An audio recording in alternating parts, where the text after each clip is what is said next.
안녕하세요, 섭입니다. 이번에는 출강과 관련된 이야기를 해볼까 합니다. 출강은 저처럼 이렇게 스튜디오를 해놓고 하는 게 아니라 내가 그 사람들이 있는 곳에 가서 수업을 진행하는 것을 말하죠. 물론 저 같은 경우도 종종 진행을 하긴 하는데 어쨌든 메인은 아니고요. 어떻게 하다 보니까 진행을 한 경우들이 좀 많습니다. 그래서 그 경험을 바탕으로 이런저런 이야기를 하는 그런 영상이라고 보시면 좋을 것 같고요.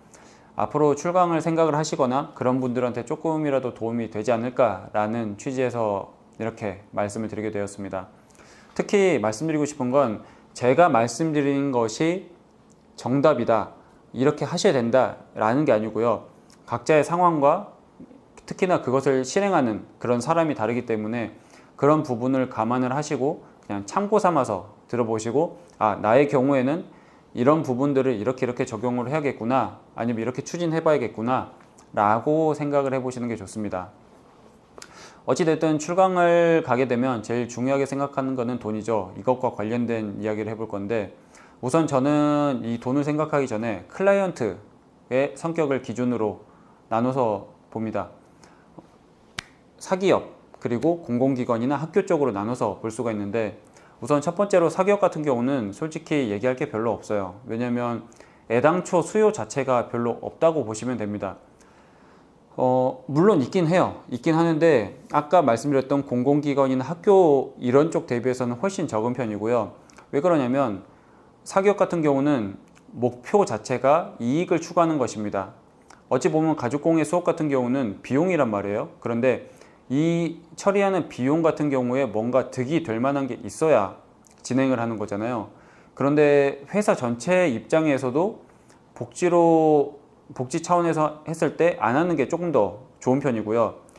그 회사에 다니는 임직원 입장에서도 그런 가죽공예 수업을 하는 그런 복지를 누리느니 내 월급이 조금이라도 단 한 푼이라도 올랐으면 싶은 게 그 다니는 임직원들의 성향이 될 수밖에 없거든요.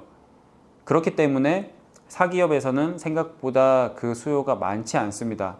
그래서 만약에 그런 기회가 있다고 하시면 제가 도움을 드릴 만한 말이 없어서 잘 한번 해보셨으면 좋겠고, 물론 그쪽으로 뭔가 활로를 뚫어보시는 것도 방법일 수도 있을 것 같아요. 왜냐하면 많지 않지만 뭔가 어떻게든 이제 블루오션이라고 생각을 하고 진행을 할 수 있는 방향도 있을 거라고 생각을 하는데, 제가 가보지 않은 길인지라 저는 응원만 하겠습니다.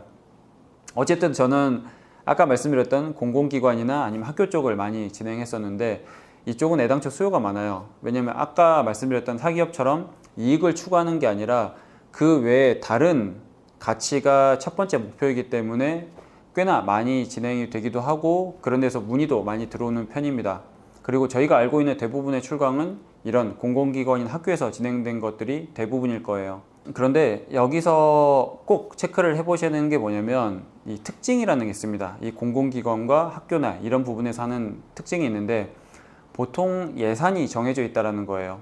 예산이 뭐 예를 들어서 1년 동안 이렇게 쭉 이거는 이 행사에 쓰고 이거는 여기에 쓰고 이런 예산이 정해져 있는데, 그 예산에 가죽공예를 하기 위한 예산이 얼추 이 통이 정해져 있다는 거죠. 예를 들어서 1년 중에 몇 월에서 몇 월 사이에 두 번에 50만 원의 예산이 정해져 있다는 거죠. 그런데 제가 아까 말씀드렸던 이 문장에서 조금 오해할 만한 그런 내용이 있는데, 가죽공예를 위한 예산이라는 말 자체가 어찌 보면 오해를 살 수가 있습니다. 왜냐하면 가죽공예가 아니라 다른 것이 진행이 돼도 상관이 없거든요. 즉 가죽공예만을 위한 예산이 책정되어 있는 경우는 그리 많지 않습니다. 생각보다 많지 않고요. 이런 가죽공예를 비롯해서 뭔가 활동들을 할 수 있는 예산의 통이 정해져 있습니다. 아까 예를 들었던 두 번을 수업하는데 50만 원이다 라는 식으로 통이 정해져 있으면 저희들이 항상 고민하는 건 그거잖아요. 내가 어느 정도의 돈을 받을 수 있을지에 대해서 고민을 한다든지 아니면 어떻게 책정을 하면 될지인데, 공공기관인 학교 같은 경우는 그것을 고민할 필요가 없습니다. 왜냐하면 이미 정해져 있거든요. 특히 이렇게 나눠서 보시면 좋은데, 강사료와 재료비를 좀 나눠서 보시는 게 좋습니다. 근데 아까 말씀드렸던 강사료 같은 경우는 별도로 책정되어 있는 경우에 보통 예를 들어서 뭐 3만 원이면 3만 원, 5만 원이면 5만 원 그런 시급이 정해져 있어요. 이 시급은 가죽공예라고 해서 특별히 더 받을 수 있는 것도 아니고요. 다른 종목, 다른 과목과 동일하게 혹은 그 예년, 작년과 비슷하게 거의 똑같이 정해져 있습니다. 그리고 그것은 그 공공기관이나 그 학교에만 되는 게 아니라 그 주변, 뭐 예를 들어서 그 지역구라든지 그 밑에 관할에서는 모두 다 동일하게 적용이 돼 있어요. 그 말인즉슨 제가 고민할 게 없다라는 거죠. 제가 거기에 대해서 딜을 할 수도 없습니다, 실은. 그렇기 때문에 내가 거기에 대해서 강사료를 시급으로 얼마 받을 수 있는지에 대해서 확실하게 확인을 해 보시는 게 좋습니다. 뭐 시급이 3만 원이면 3만 원, 5만 원이면 5만 원인지 거기에 대해서 이제 확인을 해야 나도 어느 정도 받을 수 있는지를 체크를 하실 수가 있는 거죠. 그래서 그거는 어찌 보면 당연한 권리라고 보시면 좋을 것 같아요. 그리고 그것을 진행하시는 담당자분들도 그것을 말씀해 주시는데 전혀 거리낌이 없으셔요. 내가 알아야 될 정보고 그분들도 충분히 제공할 수 있는 정보라는 거죠. 그리고 재료비에 대해서도 말씀을 드릴게요. 아까 말씀드렸던 두 번의 50만 원은 그 예산은 뭐 예를 들어서 그 재료비만을 위한 예산이라고 한번 생각을 해볼게요. 보통 이 재료비를 넘어가는 경우는 없습니다. 정말 특별한 경우가 아니면은 이 재료비는 넘어가기가 쉽지가 않아요. 담당자 재량에서 정말 조금씩 유동적으로 운영을 할 수는 있는데 만약에 이 예산을 뭐 예를 들어서 제가 뭔가를 진행하는데 저는 50만 원으로는 안 되고요. 한 80만 원 정도로 증액이 될까요? 라고 했을 때 그 나머지 차액 30만 원에 대해서 담당자는 뭔가 보고서를 써야 되고 그 보고서가 결정권자한테 품위가 올라가야 되는데 굳이 다른 과목을 하면 되는데 이 예산이 벗어나는 것을 할 필요가 없거든요. 그렇기 때문에 거기에 대해서 출강을 가는 입장에서는 만약에 내가 생각하는 내가 진행하고자 하는 것에 대해서 이 예산이 맞지 않으면 그냥 과감히 포기하시는 게 낫습니다. 거기에 대해서 딜을 한다든지 그런 게 생각보다 통하지 않아요. 그리고 그 담당자분도 거기에 대해서 뭔가 결정할 수 있는 게 별로 없거든요. 그러면 저희가 출강을 가는 입장에서는 그 재료비 예산이 충분히 뭔가 메리트가 있다고 생각을 하면 내가 한번 뛰어들어서 해보시는 것도 괜찮고요.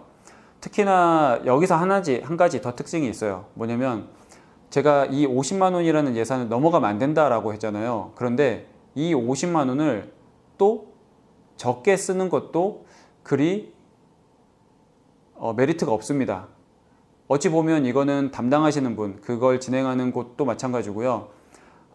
출강을 가는 입장에서도 마찬가지죠. 출강을 가는 입장에서는 제가 더 수익을 얻을 수 있는 것을 낮춰서 할 리는 없을 것이고 그것을 진행하는 뭐 공공기관이나 학교 입장에서는 이 예산이 남아버리면 이 남은 예산을 별도로 뭔가 처리를 해야 돼요. 뭔가 일을 해야 된다는 거죠. 그렇기 때문에 이 예산에 맞춰서 타이트하게 남지 않게끔 하는 것을 선호합니다. 뭐 이게 뭔가 이제 부조리라든지 세금을 많이 쓴다라든지 그런 것들까지는 얘기를 들어가진 않을 거예요. 거기에 대해서 뭐가 옳고 그르고를 따지는 게 아니라 이 현상, 그 특징 자체만 말씀드리자면 어찌되었든 공공기관이나 학교는 이 예산이 남는 것도 별로 좋아하지 않아요. 그러면 저는 재료비 내역이나 이런 것들을 그 할당되어 있는 예산에 저스트하게 맞춰서 이제 제안을 한다든지 견적을 낸다든지 그렇게 하면 됩니다. 왜냐면 아까 말씀드렸던 것처럼 이 공공기관인 학교는 이익을 추구하는 집단이 아니기 때문에 이 50만 원을 세이브 한다고 해서 메리트가 있는 게 하나도 없어요. 오히려 세이브 하는 만큼 일만 늘어나는 거고요. 그렇기 때문에 거기에 맞춰서 해버리시면 좋습니다. 어찌 보면 팁이라고 볼 수도 있을 것 같아요. 그렇기 때문에 그런 아까 말씀드렸던 강사료도 이미 정해져 있고 재료비도 정해져 있기 때문에 그 안에서 내가 어떤 것을 표현을 해낼 수 있고 가서 수업을 할 수 있는지 어떤 것을 준비해서 하면 내가 어느 정도 이익이 남을 수 있는지를 생각을 해보시는 게 조금 더 좋을 것 같습니다. 하지만 한편으로는 그렇게 생각을 하는 것도 괜찮을 것 같아요. 어떤 거냐면 내가 생각했던 것보다 이 재료비라든지 그런 것들이 조금 아쉬운 부분이 있어요. 많이 마이너스가 아니라 조금 아쉬운 부분이 있어요. 그러면 내가 뭐하러 이런 거 하지? 라고 생각할 수도 있는데 크게 손해가 되는 게 아니라면 해보시는 것도 괜찮습니다. 왜냐면 그것 자체가 나로 인해서 경험이 될 수도 있고요. 그 경험은 다른 출강을 갔을 때 그 경험이 밑바탕이 되어서 조금 더 개선이 되기도 하고 메리트 있고 뭔가 진행을 잘할 수 있게 되는 원동력이 되기도 하고, 어찌 보면 이 진행했던 그 내역 하나가 다른 출강을 한다든지 다른 것들을 진행을 할 때 조금 더 메리트가 될 수가 있거든요.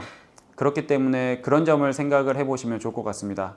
네, 그래서 돈과 관련된 이야기는 여기서 한번 마쳐보고 다음에는 다른 주제로 오도록 하겠습니다. 다음에는 다른 영상으로 찾아오겠습니다.